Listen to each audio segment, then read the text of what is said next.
तो कहानी की शुरुआत कुछ इस प्रकार है कि हमने सुपरमैन की कहानी में देखा था कि जब क्रिप्टॉन प्लेनेट खत्म होने वाला था तो उसके मॉम डैड सुपरमैन की जान बचाने के लिए उसे पृथ्वी पे भेज देते हैं। पर वहीं हमें दिखाया जाता है कि उसकी हिफाजत करने के लिए उसके पीछे उसकी कजन कैरा को भी भेजा जाता है। उन दोनों का स्पेसशिप एक दूसरे से इंटरलॉक्ड था ताकि वो एक ही जगह धरती पे लैंड कर सके। कैरा की मॉम उसे बताती है कि उसकी जर्नी बहुत लंबी होने वाली है पर इसमें उसे कोई प्रॉब्लम नहीं होगी क्योंकि वो मैक्सिमम टाइम सोती रहेगी। कैरा अपनी मॉम से प्रॉमिस करती है कि वो हर हालत में अपने कजन की हिफाजत करेगी और इसके बाद वो अपने स्पेसशिप में बैठकर वहाँ से निकल जाती है। पर जब क्रिप्टॉन प्लेनेट डिस्ट्रॉय होता है तो उससे एक बहुत ही स्ट्रॉन्ग शॉक वेव निकलती है जिसकी वजह से कैरा का सिर्फ फैंटम जोन में चला जाता है, यानी कि स्पेस के एक ऐसे जोन में जहाँ समय गुजरता नहीं था। वो 24 साल तक सोती रही, फिर किसी तरह उसका सिर्फ अर्थ पे लैंड होता है। पर जब वो वहाँ पहुँचती है तो उसकी उम्र अभी भी 13 साल ही होती है। पर उसका कजन अब एक बेबी से बड़ा होकर दुनिया के लिए सुपरमैन बन चुका था और उसे अब किसी की हिफाजत की जरूरत नहीं थी।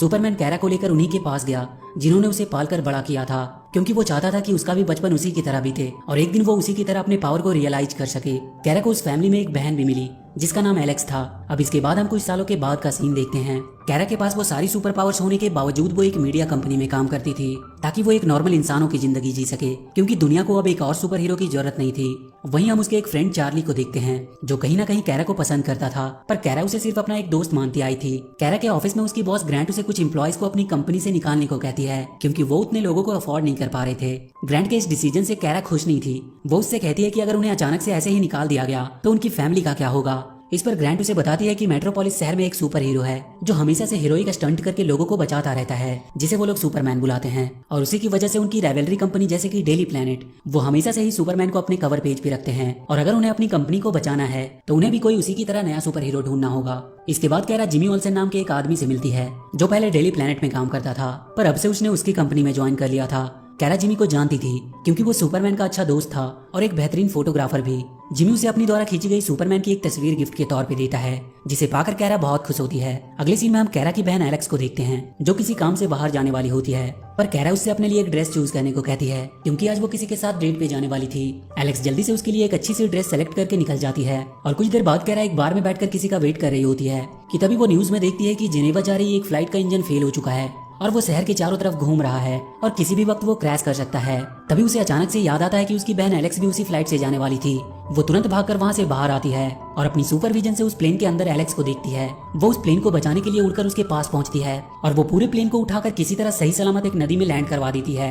एलेक्स उसे ऐसा करते हुए देख लेती है और वो घर आकर कैरा से कहती है कि उसे ऐसा नहीं करना चाहिए था, उसे अपनी पहचान छुपा कर रखनी थी और अब उसने अपने आप को दुनिया के सामने ला दिया है जिसकी वजह से उसे आगे जाकर बहुत परेशानी होने वाली है। वो उसे आज के बाद ऐसा करने से मना करती है क्योंकि ये उसके लिए सेफ नहीं था। अगले दिन कैरा के ऑफिस में सारे लोग इसी बात पे चर्चा कर रहे थे कि उस प्लेन को बचाने वाली वो मिस्ट्री गर्ल कौन है। उसकी बॉस ग्रैंट उस मिस्ट्री गर्ल को सबसे पहले अपनी कंपनी के थ्रू सबके सामने लाना चाहती थी, इसीलिए वो सबको उसके बारे में जितनी जानकारी हो सके लाने को कहती है और किसी तरह वो उन लोगों से उसकी एक क्लियर फोटो लाने को कहती है ताकि वो उसे अपने न्यूज़पेपर में प्रिंट कर सके। कैरा इन सबसे काफी ज्यादा एक्साइटेड थी। वो किसी को अपने बारे में बताना चाह रही थी और वो अपने फ्रेंड चार्ली को तुरंत छत पे मिलने के लिए बुलाती है और वहाँ उसे वो बताती है कि वो मिस्ट्री गर्ल जिसने प्लेन को बचाया वो कोई और नहीं बल्कि वो खुद है। चार्ली को उसकी बातों पे विश्वास नहीं हो रहा था, पर जब उसने उसके सामने उड़कर दिखाया तो चार्ली की आंखें खुली की खुली रह जाती है। इसके बाद हम उस शहर में वॉटेक्स नाम के एक एलियन को देखते हैं जो अपने बॉस से बात कर रहा होता है कि कैसे उसका कल एक प्लेन को क्रैश कराने का प्लान एक लड़की ने फेल कर दिया। उसके बॉस को पता चल जाता है कि वो लड़की एलूरा की डॉटर कैरा है। वो उसे किसी भी तरह कैरा को खत्म करने का ऑर्डर देता है। इधर कैरा चार्ली के साथ मिलकर अपने लिए परफेक्ट ड्रेस बनाने की कोशिश कर रही थी और इसके बाद वो एक जगह पे लगे आग को बुझाने और लोगों को बचाने के लिए जा रही होती है, पर तभी अचानक से उसे किसी चीज से शूट करके नीचे गिरा दिया जाता है और फिर बहुत से लोग आकर उसे वहाँ से ले जाते हैं। कैरा की जब आंख खुलती है तो वो अपने आप को किसी चीज से बंधी हुई पाती है। वहाँ उसे हैंक हैंसाओ नाम का एक आदमी मिलता है जो उसे बताता है कि ये सारे मटेरियल क्रिप्टोनाइट से बने हैं जिसे वो तोड़ नहीं सकती। तभी वो वहाँ पे अपनी बहन एलेक्स को देखती है जो आकर उसके हाथों को खोलती है। इसके बाद हैंक उसे बताता है कि वो डीईओ के कब्जे में है, यानी कि department of extra normal operation, जो पृथ्वी को बाहर की दुनिया और एलियन के खतरे से बचाने का काम करती है। वो लोग कैरा पे तब से नजर बनाए हुए हैं जब से वो यहाँ पे लैंड हुई थी, क्योंकि उसके शिप के पीछे फोर्ट रॉज भी यहाँ आ गया था। फोर्ट रॉज क्रिप्टॉन का मैक्सिमम सिक्योरिटी वाला प्रिजन था जिसमें बहुत से खतरनाक एलियंस कैद थे। पर जब क्रिप्टॉन डिस्ट्रॉय हुआ तो फोर्ट रॉज भी कैरा के शिप के पीछे फैंटम जोन में चला गया और वो भी उसके शिप के पीछे ही धरती पे आ गया। और जिसकी वजह से उसमें कैद सारे एलियन फ्री हो गए। बहुत सालों तक वो सब छुपे रहे, पर अब वो धरती के लिए खतरा बनते जा रहे हैं और वो सारे एलियन मिलकर कुछ बड़ा प्लान करने का सोच रहे हैं। कैरा उनसे कहती है कि वो उन्हें पकड़ने में उनकी मदद कर सकती है, पर हैंक उससे कहता है कि वो ऐसा नहीं कर पाएगी क्योंकि वो लोग बहुत पावरफुल हैं और उसे जाकर अपने ऑफिस में काम करने की सलाह देता है। अगले दिन कैरा को पता चलता है कि उसकी बॉस ने उस मिस्टीरियस गर्ल को सुपर गर्ल का नाम दिया है और तभी वहाँ पे जिमी आता है जिसने सुपर गर्ल की एक क्लियर फोटो ली थी, जिसे देखकर उसकी बॉस बहुत खुश होती है। कैरा जब जिमी से इस बारे में बात कर रही होती है कि तभी उसे अचानक से किसी की आवाज सुनाई देने लगती है। वो उसे अलूरा की बेटी कह के बुला रहा होता है और उससे कहता है कि अगर शहर के लोगों की वो जान बचाना चाहती है तो वो तुरंत शहर के पावर प्लांट के पास आके उससे मिले। कैरा बिना कुछ सोचे उससे मिलने के लिए निकल पड़ती है। वहाँ पे पहुंचकर वो उसे आवाज देने लगती है कि तभी उस पे वही एलियन वॉर्टेक्स हमला करता है। कैरा उससे पूछती है कि वो कौन है और उससे क्या चाहता है। वॉर्टेक्स उसे बताता है कि उसकी माँ अलूरा ने उसे फोर्टरेज में कैद किया था और उसे मारकर वो उसका बदला लेना चाहता है और इसके बाद उन दोनों के बीच में फाइट होने लगती है। वॉर्टेक्स कैरा पे बहुत भारी पड़ रहा था क्योंकि कैरा ने अभी तक अपनी पावर को सही से इस्तेमाल करना सीखा नहीं था। वो उस पे एक कुल्हाड़ी से वार करता है जिससे कैरा घायल हो जाती है। वो उसे मारने ही वाला होता है कि तब तक वहाँ पे एलेक्स अपनी टीम के साथ आ जाती है और वो कैरा को बचा के वहाँ से डीओ के हेडक्वार्टर में ले जाती है। वहाँ एलेक्स उसके शरीर पे से उस कुल्हाड़ी के टुकड़े को निकालती है और उस मेटल को ट्रैक करके वो वॉर्टेक्स के लोकेशन का पता लगा लेते हैं। कैरा हैंक से कहती है कि वो इस बार उसे जरूर खत्म कर देगी और वो उसके पास पहुंच जाती है और उसके ट्रक से टकराकर उसे नीचे गिरा देती है और उस पे लगातार हमला करने लगती है। पर वॉर्टेक्स उस कुल्हाड़ी की मदद से अब भी उस पे भारी पड़ रहा था। वो उसे एक जोरदार हमले से मारने ही वाला था, पर कैरा अपनी लेजर बीम से उसके वेपन को डिस्ट्रॉय कर देती है जिसके धमाके में वॉर्टेक्स पूरी तरह घायल हो जाता है। पर वो कैरा के सामने सरेंडर करने की बजाय खुद को ही मार लेता है। अगले दिन कैरा जिमी से लंच के लिए पूछती है, पर वो उससे कहता है कि वो छत पर आकर उससे मिले और वहाँ वो कैरा को बताता है कि उसे पहले से ही पता था कि वो सुपर गर्ल है क्योंकि सुपरमैन ने पहले से उसे सब कुछ बता दिया था और उसने ही उसे उसका ध्यान रखने को कहा था ताकि वो अपनी पावर को खुद ही रियलाइज कर सके। अगले सीन में हमें उन सारे एलियन की हेड को दिखाया जाता है जो कोई और नहीं बल्कि कैरा की मॉम अलूरा की जुड़वा बहन एस्ट्रा होती है। और उसे जब पता चलता है कि सुपर गर्ल उसकी नीस है तो वो समझ जाती है कि वो उनके लिए कितनी खतरनाक हो सकती है। अब कैरा डीओ के साथ मिलकर ट्रेनिंग करने लगती है ताकि वो अपने दुश्मनों के सामने अपने पावर का सही से इस्तेमाल कर सके, पर अभी तक उन लोगों ने उसे ये क्लियर नहीं किया था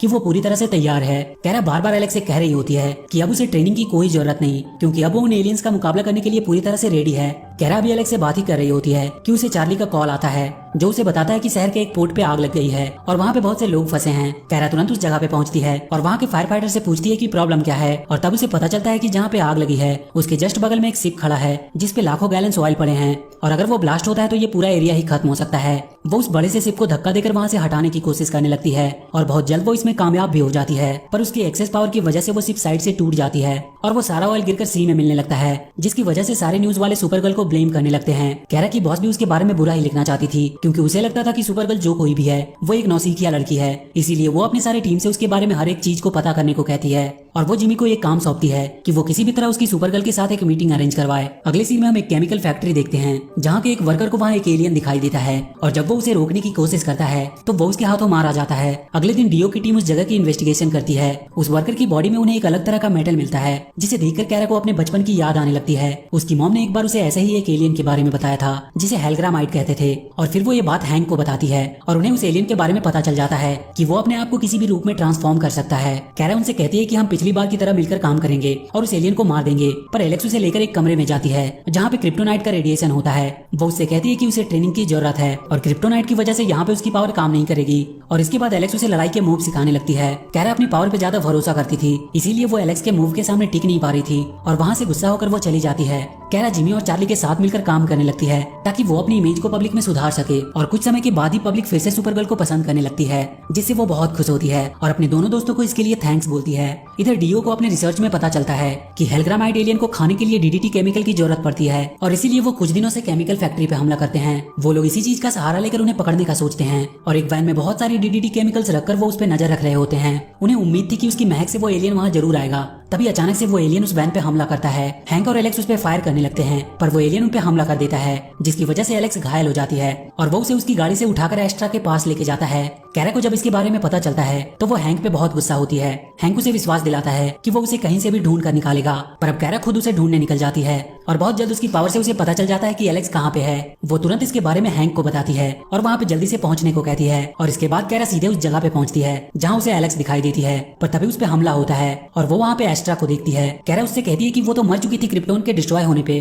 पर वो उसे बताती है कि वो मरी नहीं थी, क्योंकि उसकी मॉम एलुरा ने उसे फोर्ट्रेज में कैद कर दिया था। वो कैरा को अपने साथ मिलकर काम करने को कहती है ताकि पृथ्वी पे उनके रेस का राज हो सके, पर कैरा उसकी इस बात से सहमत नहीं थी। तो एस्ट्रा उस पर हमला करने लगती है और बहुत जल्द उसे मारकर घायल कर देती है। पर तब तक वहाँ पे हैंक भी आ जाता है। एस्ट्रा उसे पकड़कर मारने ही वाली होती है कि तभी हैंक उसके हाथ में क्रिप्टोनाइट मेटल से बने चाकू से हमला कर देता है, जिससे एस्ट्रा को बहुत तकलीफ होने लगती है और वो वहाँ से भाग जाती है। एलेक्स का उसके बाद अच्छे से इलाज किया जाता है और वो कैरा को अपनी जान बचाने के लिए थैंक्स बोलती है।